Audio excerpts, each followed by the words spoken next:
এখন থেকে আপনার প্রিয় সিরিয়ালগুলো ফ্রিতে দেখুন এক্সক্লুসিভলি শুধুমাত্র সান নেক্সটে। এখনই অ্যাপ ডাউনলোড করুন।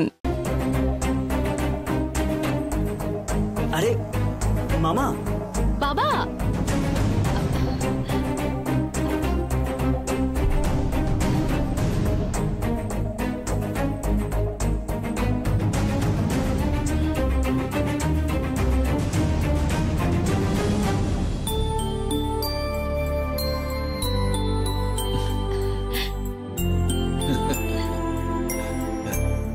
দেখলেন দাদা, আপনার মেয়ে ফিরে এসেছে।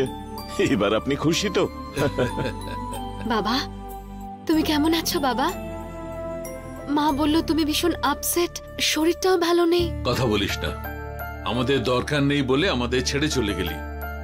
আমি তোমাদের ছেড়ে কোথাও যাইনি বাবা, যতই ঝগড়া হোক না কেন, এটাই হলো আমার আসল পরিবার। এই জিনিসটা কখনো বদলাতে পারে? আমি তোমার কাছেই আছি। এখন থাকবি, কিন্তু সব সময় কি থাকবি? আচ্ছা সরি বাবা, রেগে গিয়ে অনেক ভুলভাল কথা বলে ফেলেছি। কোনো ব্যাপার না মা, আমার মেয়েই তো তুই। আমিও খুব রেগে গিয়েছিলাম, তাই সরি বলছি। দাদা, আমাদের অনামিকা তো চলেই এসেছে। এখন কি বাবা আর মেয়ে একে অন্যকে সরি বলতে থাকবে? হ্যাঁ বাবা, দিদি ফেরত আসার পরই আমাদের বাড়িটা খুব সুন্দর লাগছে। কেন আমরা যখন ছিলাম তখন সুন্দর ছিল না? একটু বেশিই করছে। অনামিকা, তুই আগে মায়ের সঙ্গে দেখা কর, ও সব সময়ই শুধু তোর কথাই ভাবে। ঠিক আছে বাবা। হে দিদি। পার্থ, হ্যাঁ দাদা। অনামিকা এসেছে, আজকে সব কিছু ওর পছন্দ মতো হওয়া চাই। ও যা পছন্দ করে রান্না করতে পারে। ঠিক আছে। ওর আমার প্রতি ভালোবাসা কম হতে পারে, কিন্তু আমার মনে ভালোবাসা চিরকাল থাকবে। কি দাদা, এবার আপনি শান্তি পেলেন তো? এইরকমই আমাদের সাথে সব সময় থেকে গেলে আমিও সারাক্ষণ শান্তিতে থাকতাম। আরে চিন্তা করবেন না দাদা, অনামিকা সারা জীবন আমাদের সঙ্গেই থাকবে। গিয়ে লাঞ্চ রেডি করতে বলছি। যাও। এখানে আসো দিদি।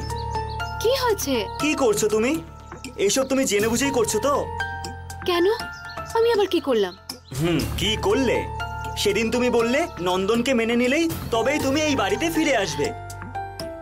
ঠিকই তো বলেছি, কিন্তু বাবা এত কষ্ট পাচ্ছে জানার পরেও কি একটু বাবার খবর নিতে আসাটা কি ভুল? আর শুধু তাই না, নন্দন এখন একটা কাজে সিঙ্গাপুর চলে গেছে। সিঙ্গাপুরে? সেখানে কবে গেল দিদি? আজকেই গেছে। ও আসতে এখনো 6টা মাস, আর এই 6 মাসের মধ্যেই আমি নন্দনের ব্যাপারে বাবাকে ঠিক কনভিন্স করিয়ে নেব। সেই জন্যই তো আমি এলাম। কিন্তু এখনো আমি আমার কথাতেই অনড় আছি।